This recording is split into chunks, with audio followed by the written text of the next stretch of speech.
Proyekto Helmo.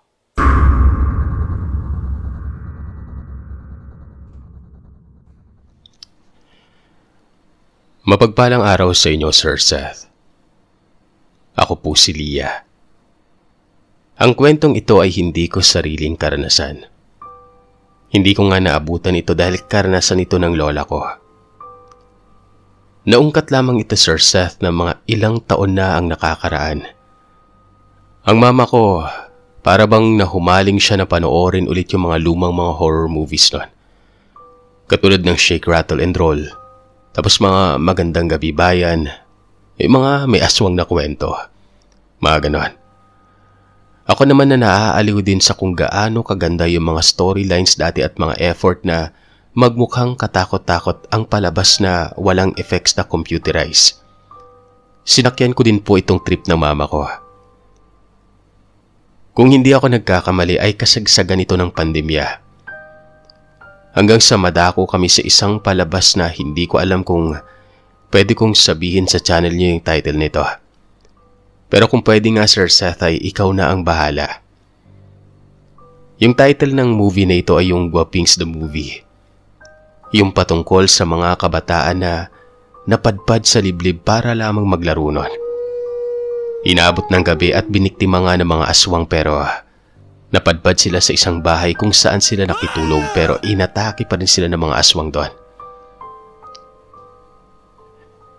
Dito na nagkwento si Mama na ang palabas na yun ay merong pagkakahawig sa nangyari sa yumao kong lola noong bata-bata pa siya. Maaga kasing pumanaw ang lola namin dahil sa sakit. Kaya halos hindi ko na siya kinamulatan noon. Nasa 16 na taon si Lola Berta noon. Maganda na ang pamumuhay nila lola sa kadahilan ng meron po siyang lahing banyaga. Bagamat bunga lamang ito ng mga sundalong nagawi sa Pinas at umalis ay napag-iwanan naman sila ng ari-arian at lupain na masasabi nilang nakapagbigay sa kanila ng magandang buhay. Ang lola ko sa tuhod at ang mga kapatid niya na babae ay nagkaroon nga ng relasyon sa mga banyaga. Kaya naman nangyari ang ganito. Nung nasa 8 taon si Lola, sumama ito saglit sa kanyang ina sa naging pangalawang asawa nito sa may bandang Laguna. Malayo-layo ang biyahe noon. Tapos pauwi-uwi na lamang siya sa lugar kung saan siya lumaki. Nung 12 taong gulang naman ito ay inuwi muna ito ng lola ko sa tuhod sa may lola namin ni Lola Berta. Dahil sa pinagbuntis noon ng lola ko sa tuhod, ang isa pa nitong kapatid. Hanggang sa 15 taon na si Lola, binalik siyang muli sa lugar ng kanyang kinalakihan kung nasaan ang kanyang mga tito at tita at mga pinsan. Lalong-lalo na ang kanyang mga pinsang sanggang dikit na sina Lola Leoresia, Lolo Domingo, at ang pinakamatanda sa kanila na si Lolo Damian. Totoo po yung pangalan nilang lahat na ito. Masaya naman si Lola Berta noon na makauwi na parang walang nagbago sa pakikitungo ng mga pinsan at kaanak niya. Yun nga lang talaga, sa ilang taon na yon kahit papano, nagbabago at dumadami na rin ang mga pamayanan sa lugar. Maglalabing 6 na taong gulang si Lola Berta noon. At bilang paghahanda ay syempre, merong konting salo-salo doon na para sa kaarawan niya. Uwi din ang lola ko sa tuhod noon pero pagkatapos na ng birthday ni Lola. Marami ang nagpunta, mga amigo, amiga. Tsaka syempre, hindi lamang ang mga kakilala o kababata ni Lola Berta, kundi yung mga kaibigan din ng ibang mga kaanak nila. Ginanap naman ito sa bahay ng tiyuhin niya na tapat lamang din ng bahay nila Lola noon. Gawa ng doon kasi nakikitira si Lola noong mga kapanahunan na ito.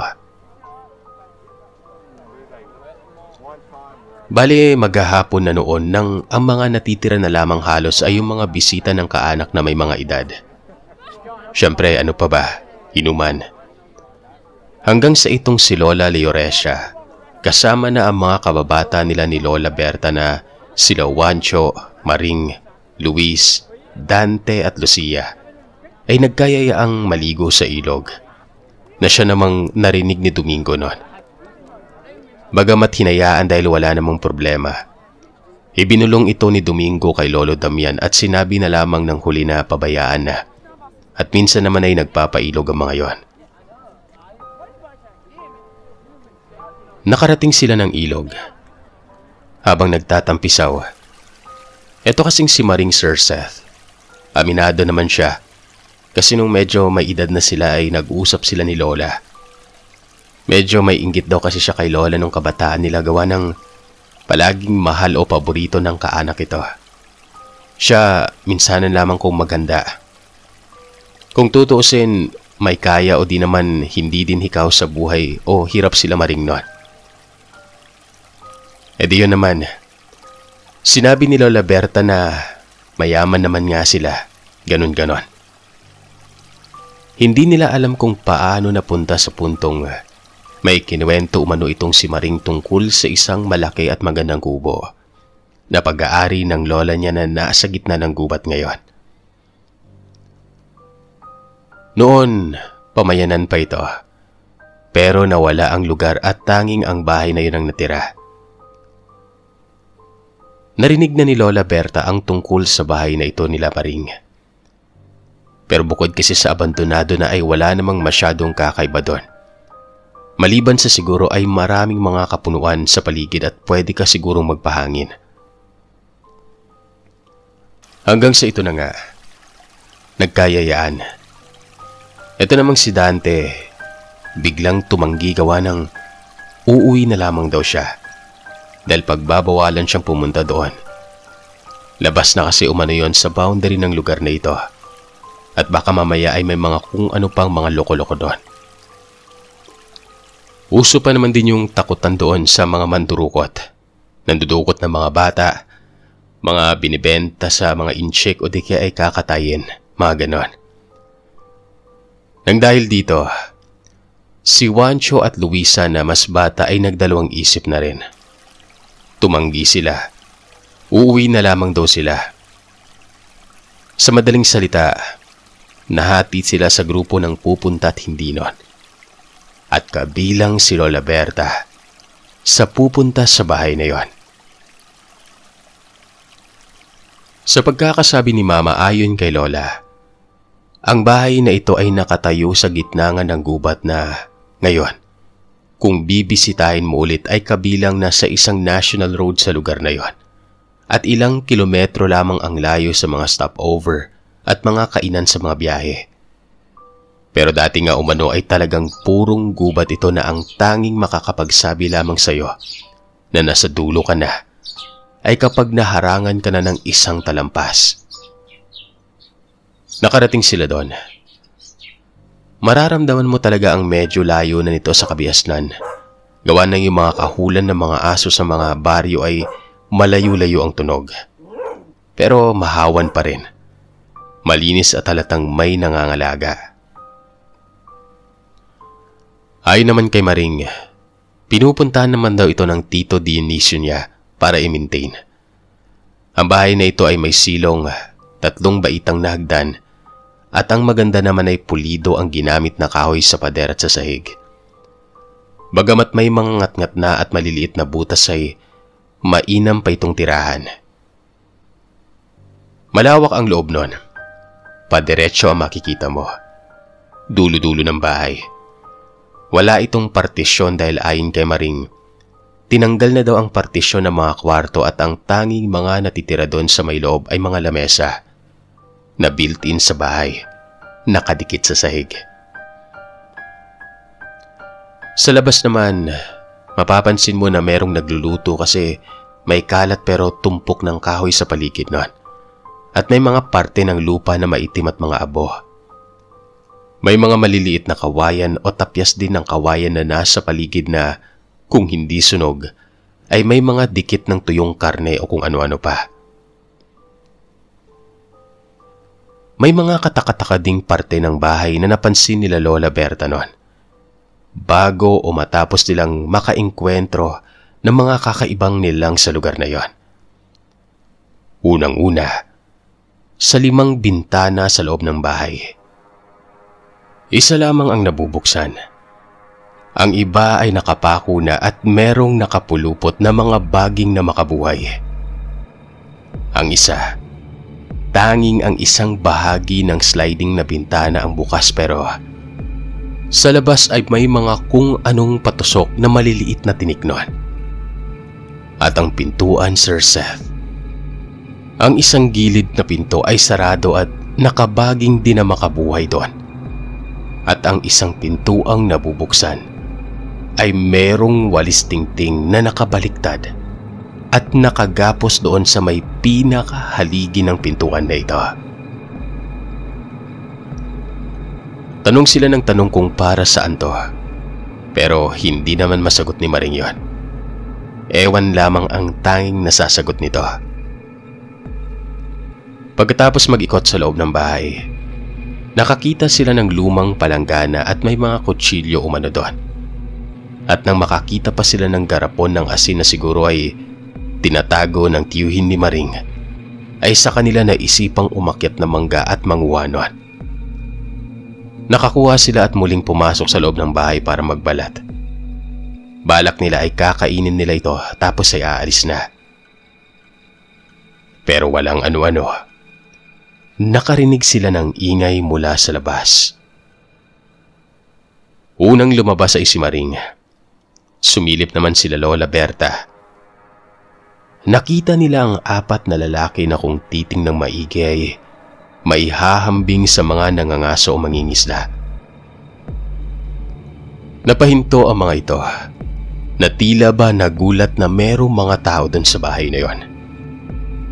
Ang dalawa ay merong pinagtutulungang pitpitin na isang mahabang bagay na kasing laki o mano ng baboy na nakabalot at nakatali sa dahon ng saging at baging nito. Anong ginagawa niyo dito? Tanong ng isa sa kanila.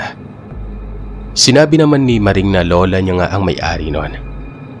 Ang sinagot naman ng mga ito, kilala umano nila ang tiyuhin ni Maring.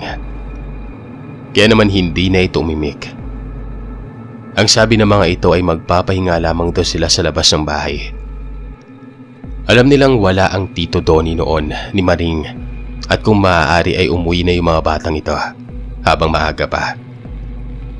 Inilapag nila ang bagay na buhat-buhat sa tabi ng mangga na may mga bato.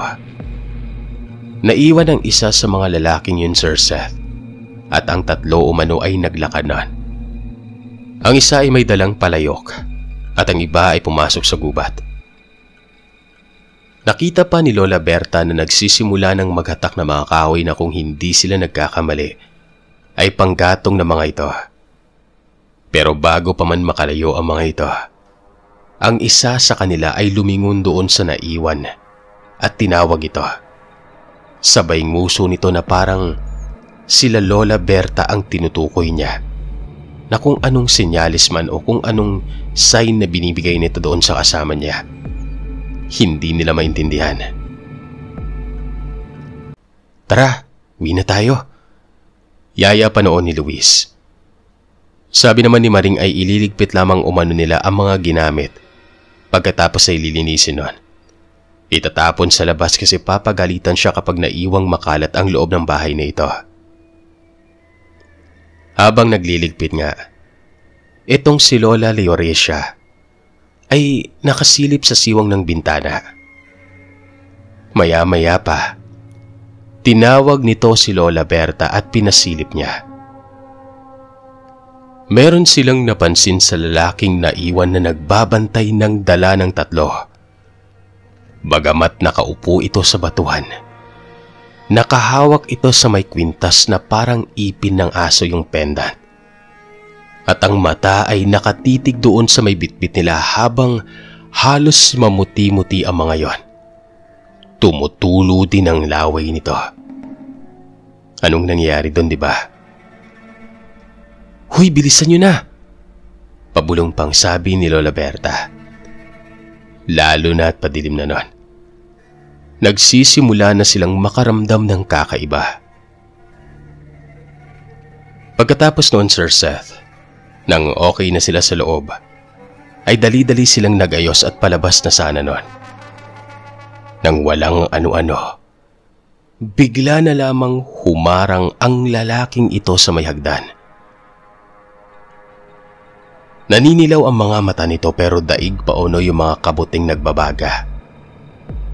Ayon kay Lola Berta na siyang nasa harapan nila sa pinto, bukod sa naglalaway, ay tila ba bagsak ang panga ng lalaking ito na parang na-stroke.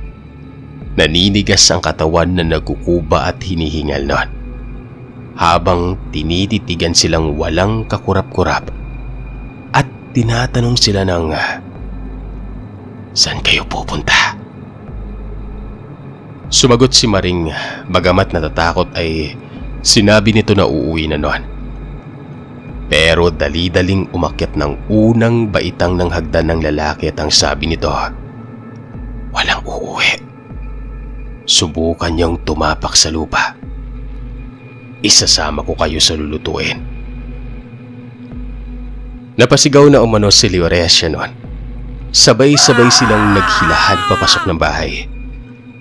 Akala pa nga nila ay makakapasok ang lalaki pero bigla na lamang itong huminto. Ngumiti. Nangingiti pang tumititig sa kanila noon. Bumaba ito pero nanatiling nakatayo sa may tapat ng pintuan. Dali-dali namang sinara ni Luis ang pinto at nagtanungan kung ano ang gagawin nila. Mukhang mga baliw ang mga lalaking yan. Pasilip-silip sila sa gilid ng mga siwang ng bintana. Kapansin-pansin pa rin ang asal ng lalaking hindi makontrol ang sarili. Pasinghot-singhot, paliyad-liyad. Ang nakakamangha pa sa kanya ay nagsisitayuan ang mga buhok nito.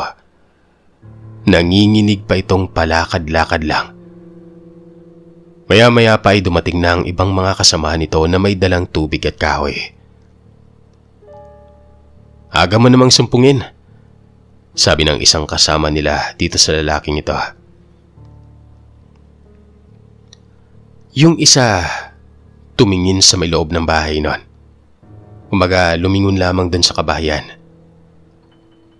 "Andyan pa ba sila? Bakit naaamoy ko pa?" Hindi sumagot yung lalaking bantay na sinusumpong. Talagang paggalaw-galaw lamang ito. "Gutom na ata yan ah. Tara na, simulan na natin to." Dinig pa ni Lola Berta na sinabi ng isa. Pagkaapoy ng mga ito, dali-dali umanong binuksan ng mga kalalakian ang dahon ng saging.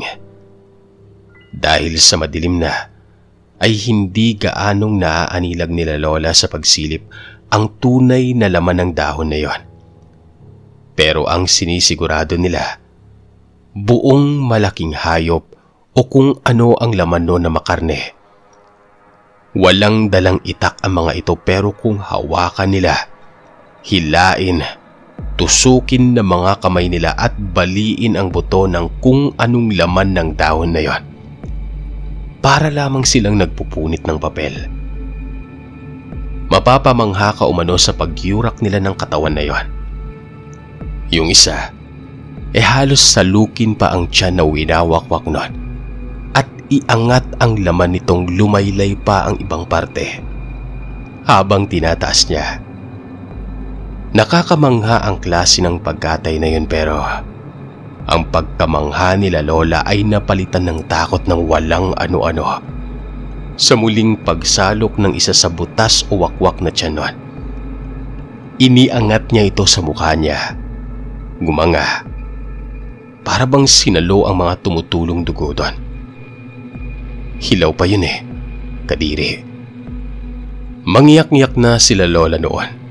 At si Lola Leoresia ay mariing hindi na nanonood.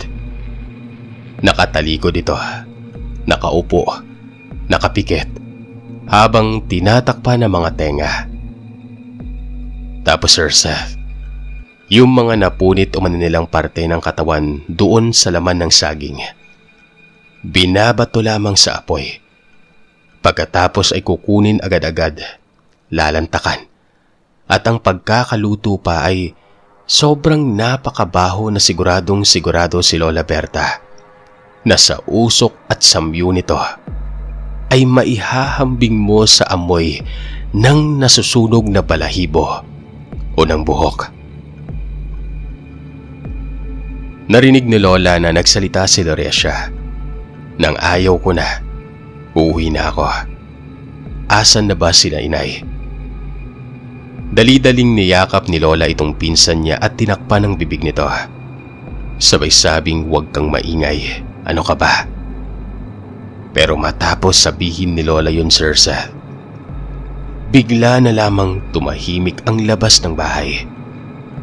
Si Luis, nakatayo pa rin sa pader na sinisilipan. Tinititigan sila habang sinesa niya sa nawag maingay nun. Natulo pa daw ang sipon ni Lola Leoresia nun, kaya hirap na hirap siyang pigilan. Magkahalong stress at init din sa loob dahil sa kulob nun. Hanggang sa ito na, may narinig silang naglalakad sa gilid ng bahay. Pagkatapos ay may mga aninong umiikot. Si Luis, silip lamang ng silip sa siwang. Tapos maya-maya pa, bigla na lamang itong napaluhod.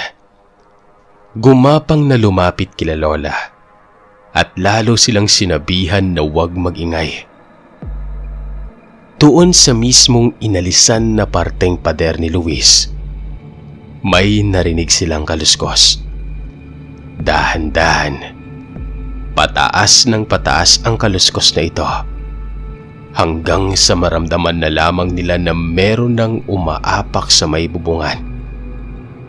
Yun nga lang, Sir Seth, hindi nagtagal ang pag-apak na yon. Para bang iritang-irita yung nilalang doon sa taas. Padabog na tumalon pababa ito, na parang may kung ano sa bubungan para hindi siya magtagal. Katahimikan ulit ang narinig nila noon. Pero napahiyaw sila nang sa pwesto ng sahig kung saan sila nakadapa, may bumuga na hiningang amoy kadiri mula sa sahig na siyang ikinatalon at ikinasigaw nila. Dito ay nagsimula na silang makarinig ng angil at kaluskusan na nagmamadaling makahanap ng butas, pero hindi magawa ng mga yon. Kung tutusin, madaling masira ang pintuan ng bahay o ang ibang parte ng bintana.